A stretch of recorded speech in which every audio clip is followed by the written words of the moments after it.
Hello again, friends. This is Jumanji Part 2. We left off with Judy and Peter. They're adventuring and they're playing the game Jumanji. 4, 5, 6, he counted. Bitten by, sets fly. Contracts sleeping sickness, lose one turn. Judy heard a faint buzzing noise and watched a small insect land on Peter's nose. Peter lifted his hand to brush the bug away, but then stopped, gave a tremendous yawn, and fell sound asleep, his head on the table.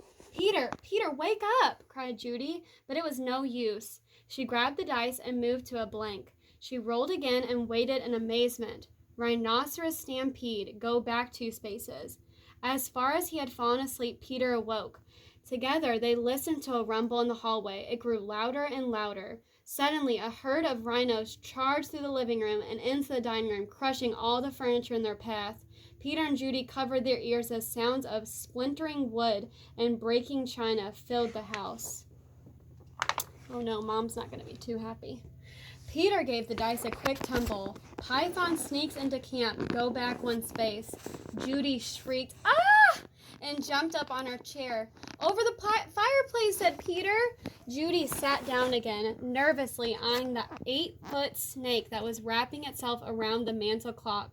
The guide looked up from his map, took one look at the snake, and moved to the far corner of the room, joining the monkeys on the couch. Judy took her turn and landed on a blank space. Her brother took the dice and rolled a 3. "Oh no," he moaned. "Volcano erupts, go back 3 spaces." The room became warm and started to shake a little. Molten lava poured from the fireplace opening. It hit the water on the floor and the room filled with steam. Judy rolled the dice and moved ahead. "Discover shortcut, roll again." "Oh dear," she cried. Judy saw the snake unwrapping himself from the clock. "If you roll a 12, you can get out of the jungle," said Peter. "Please, please," Judy begged as she shook the dice. The snake was wriggling his way to the floor. She dropped the dice from her hand. 1 6, then another. Judy grabbed her piece and slammed it to the board. "Jumanji!" she yelled as loud as she could.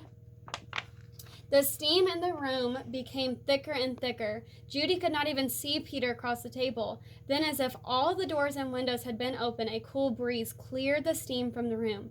Everything was just as it had been before the game. No monkeys, no guide, no water, no broken furniture, no snake, no lion roaring upstairs, no rhinos. Without saying a word to each other, Peter and Judy threw the game into its box. They bolted out the door, ran across the street to the park, and dropped the game under a tree. Back home, they quickly put all their toys away, but both children were too excited to sit quietly, so Peter took out a picture puzzle. As they fit the pieces together, their excitement slowly turned to relief, and then exhaustion. With the puzzle half done, Peter and Judy fell sound asleep on the sofa. "Wake up, dears," Mother's voice called. Judy opened her eyes. Mother and Father had returned and their guests were arriving. Judy gave Peter a nudge to wake him. Yawning and stretching, they got to their feet. Mother introduced them to some of the guests, then asked, "Did you have an exciting afternoon?" "Oh, yes," said Peter. "We had a flood, a stampede, a volcano. I got sleeping sickness, and—" Peter was interrupted by the adults' laughter. "Well," said Mother, "I think you both got sleeping sickness.